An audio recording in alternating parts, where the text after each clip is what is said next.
तुम्ही समजून सांगायचं, त्यांनी समजून सांगायचं, आपापसात समजून घ्यायचं.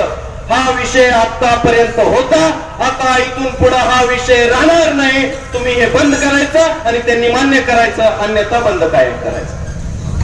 समजतंय ना? जिंकू कधीपर्यंत होऊ शकत होते ते किंवा आपण आतापर्यंत. आता त्यांनी तो वेळ दवडला. युवा शेतकरी संघर्ष समिती घनसांगवीने त्याला वेळ दिला, चर्चेला बोलवलं. एक कारखान्याला बाकीचे आले नाही. आमच्याकडे सुद्धा हेच झालं होतं. तुम्ही तरी भाव मागताय, आम्ही फक्त म्हणलो होतो सांगा कारखानदारांनो नेमका आमचा ऊस किती न घेणार, म्हणजे आम्ही फक्त भाव मागत होतो. त्यांनी आम्हाला भाव सुद्धा सांगितलं नाही.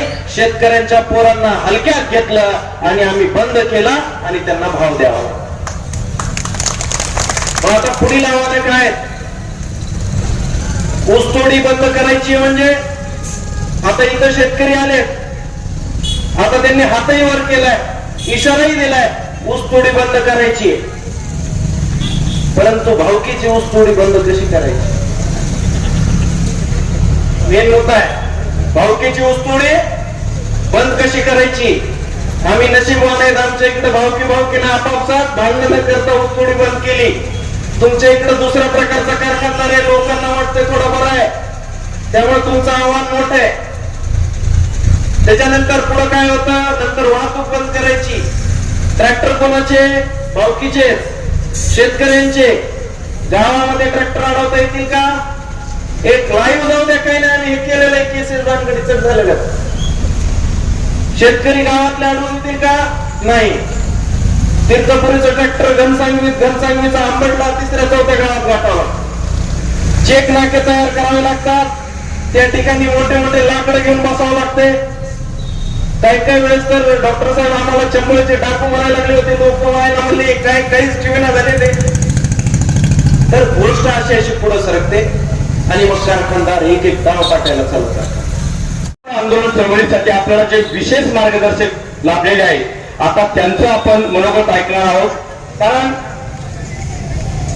कारखाना प्रशासनाच्या बाबतीत जर आंदोलन पुढे घेऊन जायचं असेल तर ही एक अभ्यासाची चळवळ आहे.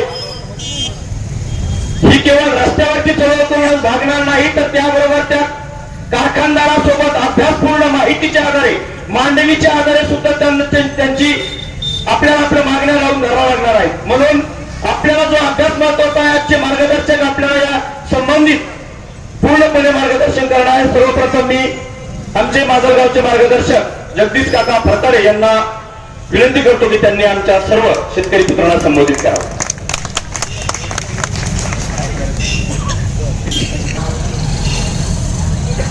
शेतकरी चळवळीत नाव तर मिळालंच नाही, पण ज्यांना हेटाळणी मिळाली आणि ते शहीद झाले त्या सर्वांना मी अभिवादन करतो. शेतकरी भगिनी आणि बंधूंनो, मी आज तुमच्या समोर जो उभा आहे तो युवा शेतकरी संघर्ष समिती माजलगावच्या वतीने उभा आहे. ज्या आंदोलनाची हाक घनसांगवीची टीम देत आहे, ऊसतोड बंद, वाहतूक बंद आणि कारखाना बंद, तशी हाक आम्ही देऊन 7 कारखाने बंद करून शेतकऱ्यांना न्याय मिळवून देऊन आपल्या समोर. आतापर्यंतच्या वक्त्यांनी आपल्याला रिकव्हरी सांगितली, FRP सांगितली.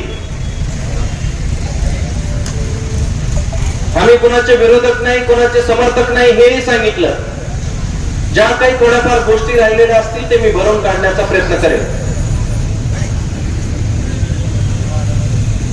प्रथमतः साखर कारखानदारीमध्ये, साखर उद्योगामध्ये FRP ही एकमेव पद्धत नाही. FRP म्हणजे फेअर अँड रिन्युमरेटिव्ह प्राइस, म्हणजे किफायतशीर किंवा रास्त भाव. तो यावर्षी किती आहे? यावर्षी आहे 10.25च्या रिकव्हरीला 3550. 10.25ची रिकव्हरी म्हणजे काय? रिकव्हरी म्हणजे साखर उतारा. साखर उतारा म्हणजे काय? तर रिकव्हरी. आणि 10.25 म्हणजे किती? 10 म्हणजे 1 क्विंटल. किती?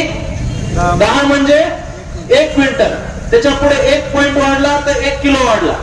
10.25 म्हणजे 102.5 किलो. 1 क्विंटल म्हणजे किती? 100 किलो. पुढे 2.5 वाढले म्हणजे 2.5 किलो म्हणजे 102.5 किलो तुमचा साखर उतारा आहे. जवळपास 11च्या पुढे म्हणजे तुम्हाला किती साखर पडते एका टनामागे? 110 किलो किंवा 115 किलो, 111 किलो, जसं काही पॉइंट असेल तसं. म्हणजे 11.25 झालं तर 3550 मध्ये किती वाढवले पाहिजे? 346 रुपये. 350 धरा. 3550 अधिक 350 किती होतात? 3550 अधिक 350 किती होतात? जवळपास 3900 रुपये होतात. आता सांगितलं तुम्हाला की 700 रुपये तोडणी कट करा. किती रुपये आले? किती रुपये आले? 3200 रुपये. हा अंतिम भाव तुम्हाला वाटेल, मी त्याच्यावरती पुन्हा येतो. पण 3200 रुपये आले का नाही? तुमचा 11 रिकव्हरी आहे का नाही? 11 सव्वा 11 आहे का नाही? कागदावर आहे. चोरली ते विषय सोडा थोड्या वेळासाठी. 11.15 आहे का नाही? 3550 अधिक 350 वजा 700 3200 रुपये आले का नाही? मग द्यायला पाहिजे का नाही 3200 रुपये? 3200 रुपये द्यायला पाहिजे का नाही? तुमच्या इथले राजकारणी कसे आहेत ते समजून घ्या. आम्ही नवीन जॉबला लागलो, पुण्याला होतो. मला 12,000 रुपये पगार होता. किती पगार? 12,000 रुपये. सुट्टी घेतली तर मेस भागत नाही, सुट्टी घेतली तर जेवणाचं भागत नाही, रूमचं भागत नाही. त्यामुळे सुट्टी घेऊ शकतो का? नाही. दुसरी कंपनी बदलली, त्याने 1000 रुपये दिले, परंतु मला शनिवार रविवार कामाला बोलवायला चालू केलं. पहिल्या कंपनीनं पगार जेमतेम दिला, मी सुट्टी घेऊ शकत नव्हतो, माझ्या मालकाविरोधात बोलू शकत नव्हतो. दुसऱ्या कारखानदारानं काय केलं? 15,000 रुपये भाव दिला. मला 1 दिवस जास्त बोलवायला चालू केलं आठवड्यामध्ये. तुमचे कारखानदार दुसऱ्या मालकासारखे. तुमचे कारखानदार बीड जिल्ह्यापेक्षा 100 रुपये 200 रुपये जास्त देतात, पण कुठं खातात हे तुम्हाला ऊसतोड बंद, वाहतूक बंद, कारखाना बंद केल्यावरच कळत. म्हणजे 11.15ला 2900, 12.15ला किती? 4250. साहजिक गणित आहे. त्याच्या पुढे जायला नको. एफआरपीचा कायदा सांगतो की 10.15ला 3550. मग त्यामध्ये काय आहे? रिकव्हरी महत्वाची आहे. त्याच्यामध्ये बाकीच्या गोष्टी ते कोणी काढत नाहीत एफआरपी वाला. परंतु एफआरपी काढण्यासाठी, कुठलाही हमी भाव काढण्यासाठी अगोदर एक राज्यामध्ये किंवा केंद्रामध्ये सीएफसीपी नावाची कमिटी असते. सीएफसीपी कमिटी असते. त्या सीएफसीपी कमिटीनं 10.15 साठीचा रिकव्हरी बेस महाराष्ट्रासाठी सांगितलाय 4000. 3550 नव्हे. किती सांगितलंय? मग महाराष्ट्र सरकार आहे ना, महाराष्ट्र सरकारनं 4 सांगितलंय. वरचं 400 धरा एका पॉइंटला. खरं तर 400 व्हायला लागला. तुम्हाला पहिली उचलच किती मिळायला पाहिजे? 400 वजा 700 करा, 3700 मिळायला पाहिजे. किती मागतायत? अंतिम भाव किती मागतायत? 3550. हा एक फॉर्म्युला झाला एफआरपीचा. एक फॉर्म्युला. दुसरा फॉर्म्युला काय आहे? Revenue sharing formula. 2013ला अध्यक्षतेखाली एक समिती स्थापन केली आणि सांगितलं की शेतकऱ्यांना भाव कसा दिला पाहिजे. तर सी रंगराजन समितीने काही शिफारसी केलेल्या आहेत. त्यातल्या 2 शिफारसी मी तुम्हाला सांगतो ज्या महत्वाच्या आहेत. पहिली शिफारस, साखरेतून मिळणाऱ्या उत्पन्नाचे 70% पैसे शेतकऱ्यांना देऊन टाका. साखरेच्या उत्पन्नातील 70% पैसे कोणाला मिळाले पाहिजे? शेतकऱ्यांना मिळाले पाहिजे. एफआरपी विसरा, थोड्या वेळासाठी एफआरपी विसरा. मग साखरेचं उत्पादन किती होतं तुमचं? 1100 म्हणजे किती? 110 किलो होत. साखरेचा एमएसपी आहे. एमएसपी म्हणजे हमी भाव आहे 37 रुपये. 110 गुणिले 37 करा, किती येते?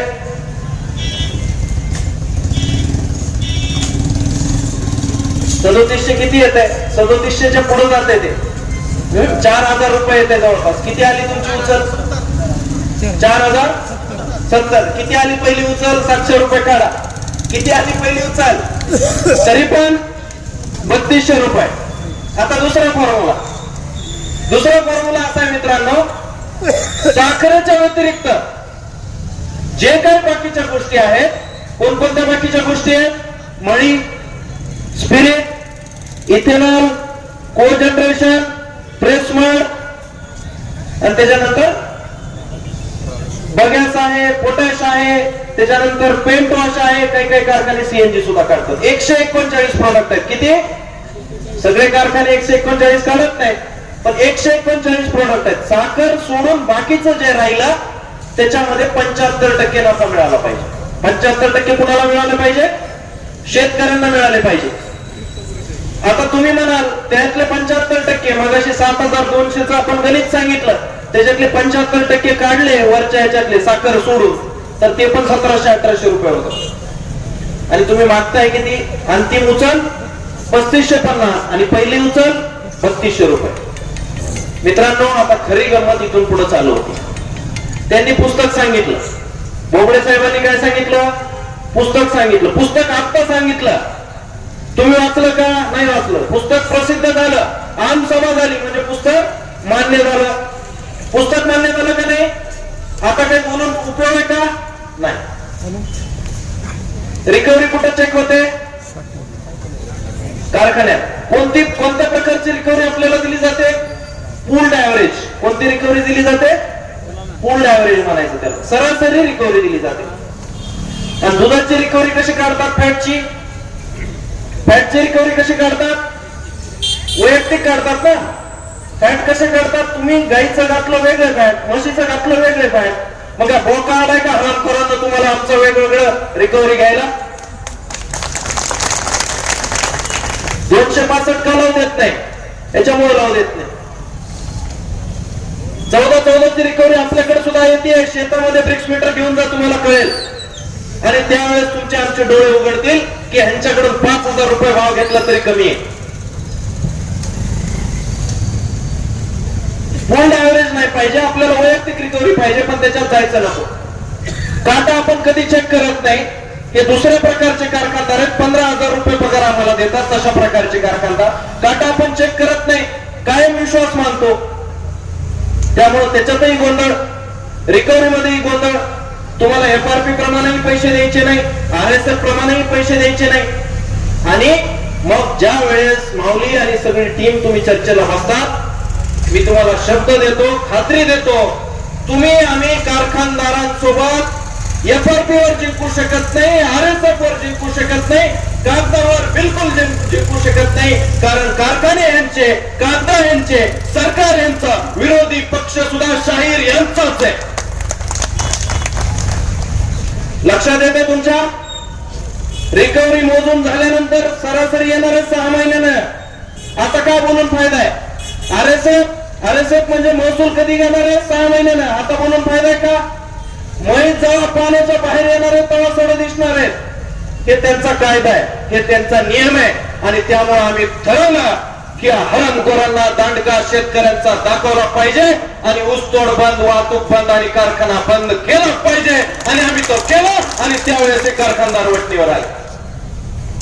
मग आता कारखाना बंद करायचा आहे, ऊसतोड बंद करायची आहे, वाहतूक बंद करायची आहे. आता आव्हानं काय काय समजून घ्या.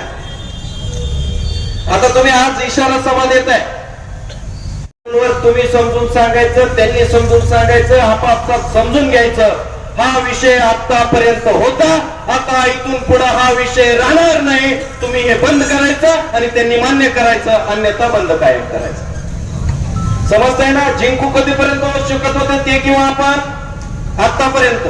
आता त्यांनी तो वेळ दवडला. युवा शेतकरी संघर्ष समिती घनसांगवीने त्यांना वेळ दिला, चर्चेला बोलवलं. एक कारखान्याला बाकीचे आले नाही. आमच्याकडे सुद्धा हेच झालं होतं. तुम्ही तरी भाव मागताय, आम्ही फक्त म्हणलो होतो सांगा कारखानदारांनो नेमका आमचा ऊस किती न घेणार, म्हणजे आम्ही फक्त भाव मागत होतो. त्यांनी आम्हाला भाव सुद्धा सांगितलं नाही. शेतकऱ्यांच्या पोरांना हलक्यात घेतलं आणि आम्ही बंद केला आणि त्यांना भाव द्यावा. आता पुढील आव्हान काय? ऊसतोडी बंद करायची म्हणजे आता इथं शेतकरी आले, आता त्यांनी हातही वर केलाय, इशाराही दिलाय ऊसतोडी बंद करायची. परंतु भावकीची ऊसतोडी बंद कशी करायची? मेन मुद्दा आहे. भावकीची ऊसतोडी बंद कशी करायची? आम्ही नशीबवान आहेत, आमच्या इकडे भावकीनं आपापसात भांडण न करता ऊसतोडी बंद केली. तुमच्या इकडे दुसऱ्या प्रकारचा कारखानदार आहे, लोकांना वाटतंय थोडं बरं आहे, त्यामुळे तुमचं आव्हान मोठं आहे. त्याच्यानंतर पुढे काय होतं, नंतर वाहतूक बंद करायची. ट्रॅक्टर कोणाचे? भावकीचे, शेतकऱ्यांचे. गावामध्ये ट्रॅक्टर अडवता येतील का? एक लाईव्ह जाऊ द्या, काही नाही, आम्ही हे केलेलं आहे, केसेस भानगडीच झालं का? शेतकरी गावातले अडवून येतील का? नाही. तीर्थपुरीचं ट्रॅक्टर घनसांगवीचा आंबटला तिसऱ्या चौथ्या गावात गाठावा. चेक नाके तयार करावे लागतात, त्या ठिकाणी मोठे मोठे लाकडं घेऊन बसावं लागते. काही वेळेस तर डॉक्टर साहेब आम्हाला चंबळचे डाकू म्हणायला लागले होते, लोक व्हायला म्हणले, काहीच ठेवीना झाले ते. तर गोष्ट अशी पुढे सरकते आणि मग कारखानदार एक एक डाव टाकायला चालू करतात. फोन करतात, कार्यकर्ते लावतात. त्या कार्यकर्त्यांना आम्ही प्रेमाचा शब्द दिलाय, प्रेमाचं नाव दिलंय कारखानदाराचे बेने. काय नाव दिलंय? कारखानदाराचे बेने. त्यांच्या बाजूने पहिले अंगावर येतात. त्यांना तुम्ही पद्धतशीरपणे पहिले समजून सांगा की तुझ्याकडे किती ऊस आहे, तुला किती फायदा होणार आहे. जर ऐकलं तर ठीक आहे, नाही तर बेन छाटायचं आणि मातीत गाडायचं. शेतकऱ्यांना माहिती आहे ते तुम्ही करून दाखवा. मग कारखानदार बेनेंना पुढे करतील, मग बेने पण मागे पडतील. मग ड्रायव्हर राहते, फक्त कोण राहते? फक्त गाडीवरच्या आमदार खासदाराचे ड्रायव्हर राहते. बघा फेसबुकवर कॉमेंट करायला कुणी राहत नाही. शेतकरी एक झाल्यावर माझ्या फेसबुकला फक्त ड्रायव्हरला कॉमेंट केली, कुणी नाही, आणि ते ड्रायव्हर सुद्धा पळून गेले. मग त्याच्यानंतर हे पुढे आल्यानंतर कारखानदार फोन करतात आणि म्हणतात तुला जिल्हा परिषदेचं तिकीट होतं. आणि मग कसं? बघा हे तुमच्या सोबत सुद्धा होणार आहे. महत्वाकांक्षा पल्लवित होता, तुझा खर्च सुद्धा मी करणार होतो. आणि मग आम्ही फेसबुक लाईव्ह केलं की जवाच्या गहू तवाच्या पोळ्या बघू, आम्ही खलास व्हायला आलो, तुमचं तिकीट नाही पाहिजे. पुन्हा दुसरी धमकी काय देते? आमच्या सगळ्या टोळ्या पळून चालल्या आणि मग तुम्हीच कारखाना चालवा. काय म्हणते? टोळ्या पळून चालल्या, कारखाना तुम्हीच चालवा. आम्ही उत्तर दिलं, कारखाना आमच्या बापाच्या मालकीचा, शेअर्स आमचे, आम्ही आमचा कारखाना चालवून दाखवू, तुम्ही घाबरायचं काम नाही.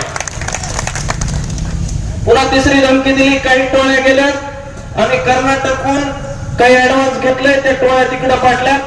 आम्ही म्हणलं 2021-22 ला ऊस अतिरिक्त झालता, तेव्हा कशी काशी करायची ती केली. आम्ही कर्नाटकहून हार्वेस्टर आणले होते, आता बी आणू, तुम्ही आम्हाला फोन करू नका. फोन करायचाच असेल तर बैठकीचं निमंत्रण द्यायला फोन करा, अवांतर बोलायला फोन करायचा नाही आणि आम्हाला उत्तर द्यायला वेळ नाही.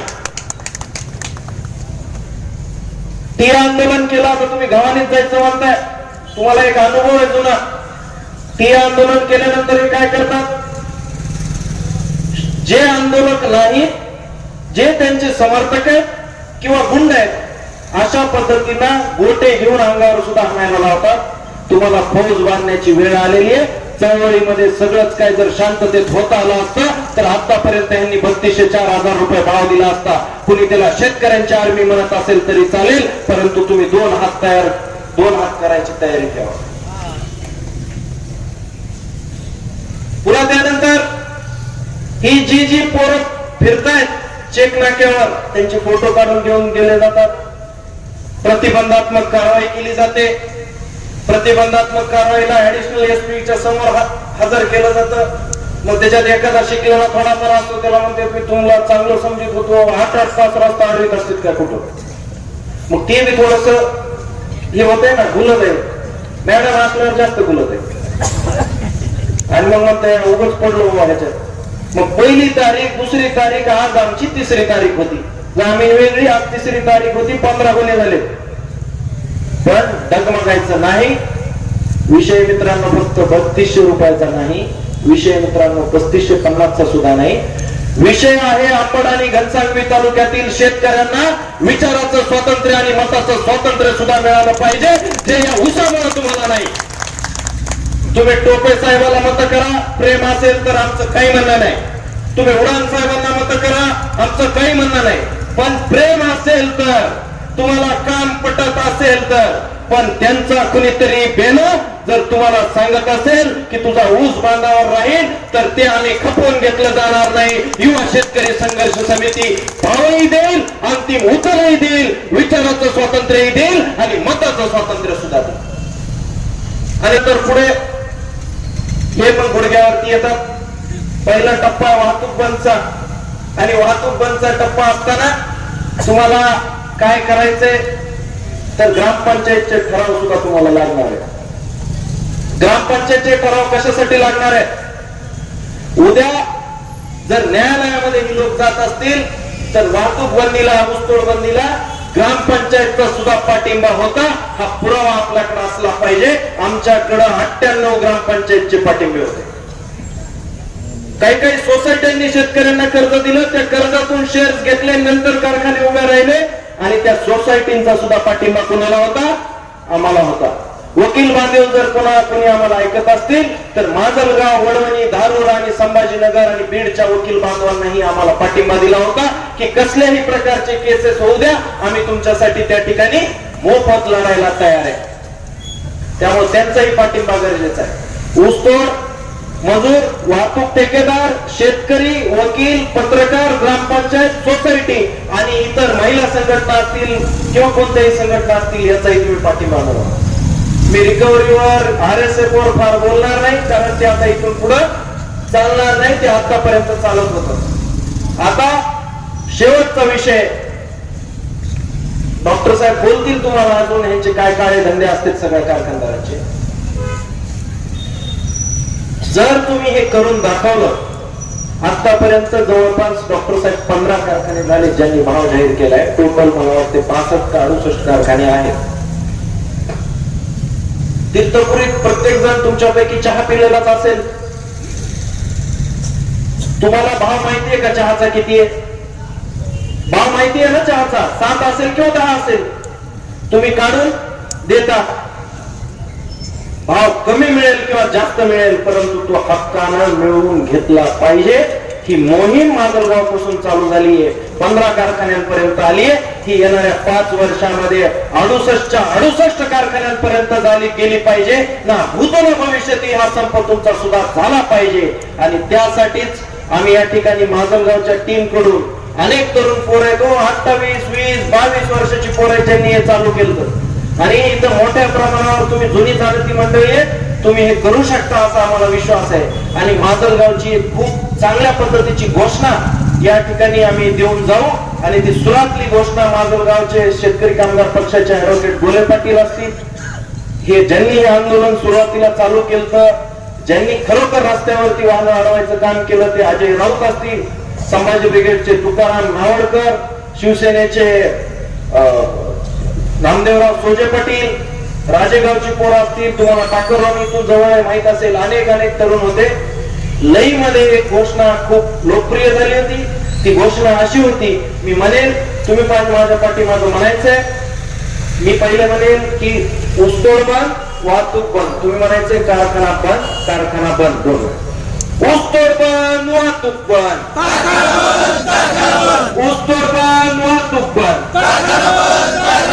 आवाज माग तुम्हाला बहुतेक भाव नकोय. ऊसतोड बंद, वाहतूक बंद. ऊसतोड बंद, वाहतूक बंद. ऊसतोड बंद, वाहतूक बंद. ऊसतोड बंद, वाहतूक बंद. ऊसतोड बंद, वाहतूक बंद. आता शेवटची टेस्ट, तुमच्यापैकी किती जण स्वतःवरती गुन्हे नोंद करून घ्यायला तयार आहे? ठीक आहे, एवढे असतील तर डॉक्टर साहेब होईल. चला, धन्यवाद. इन्क्लाब जिंदाबाद.